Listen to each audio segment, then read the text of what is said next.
Hello everyone, welcome back. I'm a faculty of Kudos International School, and in this English class we are going to start a new chapter, and that chapter name is The Kitten at Play. The Kitten at Play is the poem which is written by William Wordsworth. The William Wordsworth was one of the most influential romantic poet, and he was born on 7th April 1770 in UK, and he died on 23rd April 1850. So what is the title of our poem? The Kitten at Play. यानी हम cat की poem पढ़ने वाले हैं. तो चलिए उससे पहले हम कुछ फैक्ट्स देखते हैं कैट के बारे में. Cat sleep 16 to 18 hours per day. वो 16 से 18 घंटे क्या करती हैं? सोती ही रहती हैं. Cat can jump approximately 7 times their height. और वो अपनी हाइट से 7 गुना ज़्यादा ऊंचा जंप लगा सकती हैं. Cats can only move their jaws up and down. और वो अपने jaws को, अपने जबड़े को ऊपर और नीचे हिला सकती हैं, side to side नहीं. The collective noun for the group of cat is क्लाउडर. और जो cats का ग्रुप होता है, group of cats, जो उसको हम क्या बोलते हैं? क्लाउडर. और कैट जो अपना ज़्यादातर टाइम होता है वो स्पेंड किस में करती है? अपने आप को लिक करने में. और लिक करने से वो अपने आप को क्लीन करती हैं. तो कैसा लगा आपको कैट्स के बारे में ये इंटरेस्टिंग फैक्ट्स? चलिए डिफरेंस देखते हैं कि what is the difference between a stray cat and a pet cat. Stray cat lives outdoor. जो आप घर के बाहर कैट्स देखते हैं वो क्या है? Stray cats. और पेट कैट्स क्या होती है? Cats which lives indoor, जो घर के अंदर रहती हैं. Stray cat avoid human contact and doesn't allow to touch itself. और अगर आप stray cat को छूना भी चाहेंगे तो वो आपको अलाउ नहीं करेगी, ठीक है.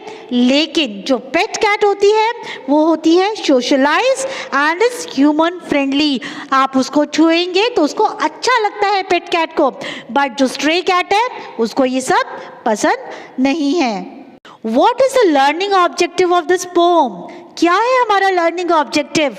Understanding and appreciating the poem, understanding and appreciating the pets, and we will learn about kittens. कि kittens कैसी होती है और क्या क्या activities करती है.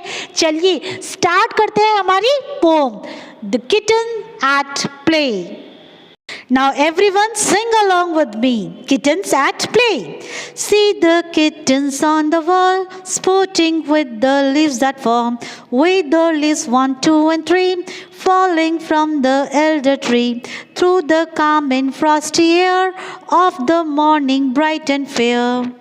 See the kittens on the wall, sporting with the leaves that fall, with the leaves 1, 2 and 3 falling from the elder tree. यानी आप उस किटन को देखिए. किटन मीन्स कैट का बेबी. उस किटन को देखिए जो वॉल पर है और वो क्या कर रहा है? वो पेड़ से गिरती हुई जो ड्राइड लीव्स हैं, जो सूखी पत्तियां हैं, उनसे वो क्या कर रहा है? खेल रहा है. थ्रू द काम and Frosty air of the morning bright and fair. और जो मॉर्निंग है वो कैसी है? Bright, fair. और हवा कैसी चल रही है? काम और ठंडी हवा चल रही है. यानी ये मॉर्निंग का टाइम है जब जो लिटिल किटन है वो पेड़ से गिरती हुई पत्तियों के साथ खेल रही है. Now come to the second stanza and sing along with me. See the kittens how she starts, crouches, stretches, paws and darts. With a tiger leap halfway, now she meets her coming prey. Lets it go as fast and then has it in her power again. See the kitten how she starts, crouches, stretches, paws and darts. With a tiger leap halfway, now she meets her coming prey. आप उस little kitten को देखिए वो किस तरीके से start कर रही है. क्राउचेस यानी बेंड स्लो. अपनी बॉडी को उसने बेंड किया, स्ट्रेच किया, अपनी बॉडी को खींचा. पॉज का मतलब होता है feet of the cat, and darts का मतलब होता है सडनली मूव्स फॉरवर्ड. तो अपनी बॉडी को उसने बेंड किया, स्ट्रेच किया, अपने ठीक है, और वो सडनली मूव कर रही है आगे की तरफ अचानक से। जिस तरीके से टाइगर अटैक करता है ना अपने प्रे पे, अपने शिकार पे, टाइगर जंप लगाता है, उसी तरीके से हमारी जो लिटिल किटन है वो भी पूरी रेडी है। अब क्या होता है, now she meets her coming prey. अब उसके सामने उसका शिकार, प्रे का मतलब होता है शिकार, उसके सामने क्या है उसका शिकार, पेड़ से गिरती हुई सूखी पत्तियाँ।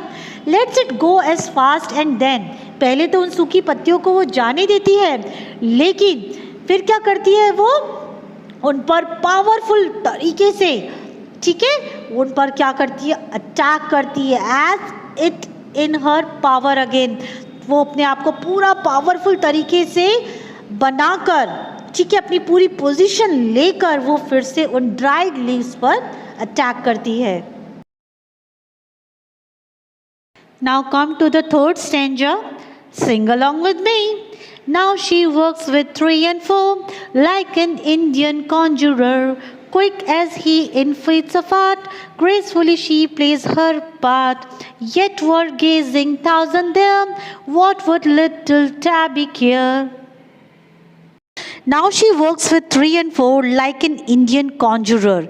अब जो लिटिल किटन है उसको बोला गया है कि वो किस तरीके से ड्राइड लीव्स के साथ खेल रही है, जैसे एक मैजिशियन। कॉन्जुरर का मतलब होता है मैजिशियन, जैसे मैजिशियंस अपने स्किल्स सिखाता है ना, इसके बाद ये, इसके बाद ये, तो उसी तरह से जो हमारी लिटिल किटन है वो gracefully with style she plays her part, और वो बहुत ही अच्छी तरीके से अपने मूव्स कर रही है, ठीक है, चाहे कितने भी लोग उसको क्यों ना देख रहे हों।